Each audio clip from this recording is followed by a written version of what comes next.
परिभाषा के दो शब्दों से मिलकर के हुई है। पहला है साइकी और दूसरा है लोगस। साइकी का अर्थ है आत्मा और लोगस का अर्थ है अध्ययन। इस प्रकार दोनों शब्दों को मिलाकर के साइकी प्लस लोगस से साइकोलॉजी बनता है और जिसका शाब्दिक अर्थ है आत्मा का अध्ययन।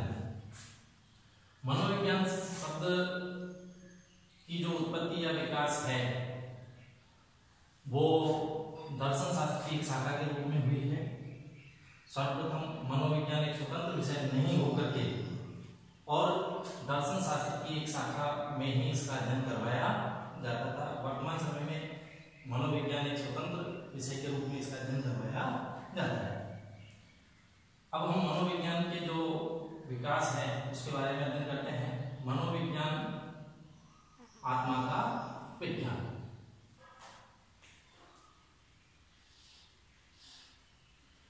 तो मनोविज्ञान आत्मा का विज्ञान है, ये बात कौन कहता है? इस मत के समर्थक हैं, उनमें सबसे पहला नाम है अरस्तु और उनके अनुयायी प्लेटो, रिकार्डो आदि। ये सभी यूनानी दार्शनिक हैं और इन्होंने मनोविज्ञान को आत्मा के विज्ञान के रूप में स्वीकार किया।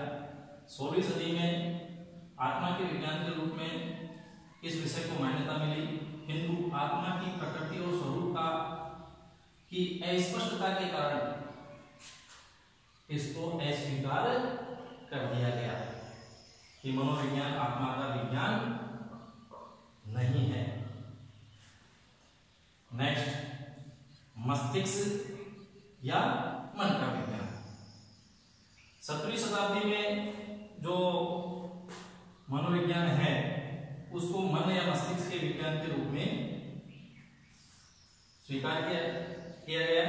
कहा गया कि मन की प्रकृति और स्वरूप का कोई भी जो दार्शनिक है वो स्पष्ट और उसका आकार और स्वरूप स्पष्ट नहीं कर सका, उसकी प्रकृति स्पष्ट नहीं कर सका।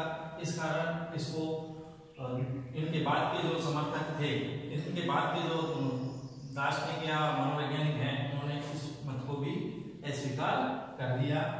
मन का या मस्तिष्क का विज्ञान बताने वाले जो दार्शनिक हैं उनमें सबसे पहले नाम आता है ओम्बोलोजी, बर्कली और जॉन लॉक आदि। अब इसके बाद में हम देखते हैं मनोविज्ञान चेतना का विज्ञान।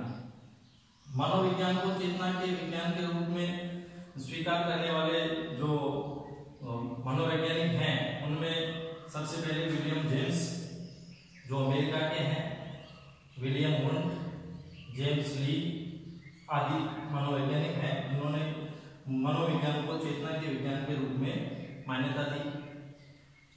देखा जाए तो जो मनोविज्ञान के जो जनक हैं वो अरस्तु हैं, लेकिन जो मनोविज्ञान की वर्तमान स्वतंत्र शाखा है इसके जनक विलियम जेम्स माने जाते हैं, जिन्होंने इसको एक स्वतंत्र विषय के रूप में मान्यता दे दी है। अब कहीं कहीं पर इसको 18वीं सदी लिखा गया है और कहीं पर 19वीं सदी। तो 19वीं सदी में मनोवैज्ञानिकों का मत था कि मनोविज्ञान चेतन क्रियाओं का अध्ययन करता है और जब चेतन क्रियाओं का अध्ययन करता है तो इसलिए इसको चेतना के विज्ञान के रूप में इन्होंने स्वीकार किया। लेकिन व्यवहार में हम देखते हैं कि मनोविज्ञान केवल चेतन क्रियाओं का ही अध्ययन नहीं करके चेतन के साथ साथ चेतन, अचेतन और अवचेतन तीनों प्रकार की जो मनोस्थिति होती है उनका अध्ययन करता है और इनका अध्ययन करने के कारण मनोविज्ञान का जो ये स्वरूप है चेतना का विज्ञान, इसको भी स्वीकार कर दिया गया। क्यों? क्योंकि मनोविज्ञान का अर्थ चेतना के रूप में या चेतन के रूप में सीमित होने के कारण यह सर्वमान्य नहीं किया गया। 1879 में विलियम वुंड ने लिप्जिंग जो जर्मनी का शहर है, जर्मनी में ये विश्वविद्यालय उसी शहर के नाम से है, तो लिप्जिंग विश्वविद्यालय में सर्वप्रथम मनोवैज्ञानिक प्रयोगशाला की स्थापना की। इसका वर्तमान नाम कार्ल मार्क्स विश्वविद्यालय है और इस विश्वविद्यालय में विलियम वुंड ने प्रत्यक्ष ज्ञान अथवा तात्कालिक अनुभूति को चेतना कहा। मैक्डूगल ने अपनी पुस्तक में, जिसका नाम है आउटलाइन साइकोलॉजी, आउटलाइन साइकोलॉजी में चेतना शब्द की निंदा की। और क्योंकि मैक्डूगल स्वयं एक व्यवहारवादी विचारक है। अब हम आगे देखते हैं मनोविज्ञान व्यवहार का विज्ञान। वर्तमान समय में मनोविज्ञान को व्यवहार के विज्ञान के रूप में 20वीं सदी भी लिखा हुआ मिलता है, कहीं 19वीं सदी भी लिखा हुआ मिलता है के रूप में मान्यता मिली और यह सर्व मान्य भी रहा। व्यवहार के विज्ञान के रूप में मनोविज्ञान की जो प्रमुख समर्थक हैं फ्रॉइड, वुडवर्ड, स्किनर, वाटसन, मैक्डूगल, मन आदि मनोवैज्ञानिक हैं और इन्होंने अपने अपने विचार इस प्रकार दिए हैं। सबसे पहले हम देखते हैं वाटसन। वाटसन कहते हैं कि मनोविज्ञान व्यवहार का निश्चित विज्ञान है। नेक्स्ट मैक्डूगल कहते हैं कि मनोविज्ञान जीवित प्राणियों, जीवित व्यक्तियों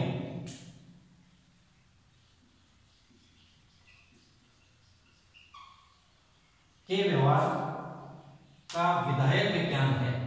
अर्थात मनोविज्ञान के द्वारा जीवित व्यक्तियों के व्यवहार का निश्चय किया जा सकता है। इसी प्रकार स्किनर की परिभाषा है। इसमें स्किनर कहते हैं कि मनोविज्ञान जीवन की सभी प्रकार की परिस्थितियों में प्राणी की क्रियाओं का अध्ययन करता है। नेक्स्ट देखते हैं हम crow and crow. Crow and crow कहते हैं कि मनोविज्ञान मानव व्यवहार और मानव संबंधों का अध्ययन करता है। सबसे इंटरेस्टिंग परिभाषा है वुडवर्ड महोदय की। वुडवर्ड महोदय कहते हैं कि मनोविज्ञान ने सर्वप्रथम आत्मा का त्याग किया, फिर उसने मन का त्याग किया, फिर उसने चेतना का त्याग किया और उसके बाद में उसने व्यवहार के विज्ञान के रूप में स्वीकार कर लिया। अब हम यह देखते हैं कि जब हम परीक्षा के जो कंपटीशन की दृष्टि से देखते हैं तो कुछ एक प्रश्न यहाँ से पूछे जाते हैं। उनमें मनोविज्ञान जो है उसके बारे में पूछा जा सकता है कि साइकोलॉजी शब्द कौन सी भाषा का है और इसकी उत्पत्ति कौन सी भाषा से हुई है और ये किन दो शब्दों से मिलकर बना है। एक तो ये ज्यादातर पूछा जाता है। एक मनोविज्ञान का जनक अरस्तु को माना जाता है और जब आधुनिक मनोविज्ञान की बात करते हैं तो विलियम जेम्स को माना जाता है। परिभाषाओं में बात करते हैं तो ज्यादातर व्यवहारवाद से जो संबंधित परिभाषाएं हैं उनमें पूछा जाता है। वुडवर्ड की पूछ ली जाती है, वाटसन की, मैक्डूगल की, स्किनर की। ये सभी परिभाषाएं महत्वपूर्ण हैं और ये उत्तम मनोवैज्ञानिक जो प्रयोगशाला है विलियम वुड ने स्थापित की 1879 में, इसके बारे में भी ऑब्जेक्टिव टाइप के प्रश्न आते हैं। तो ये हमको याद रखना है। इनके जो प्रमुख समर्थक हैं मन के विज्ञान के, मस्तिष्क के विज्ञान के, जो भी हमने पढ़ा है इनके बारे में आपको ध्यान रखना है।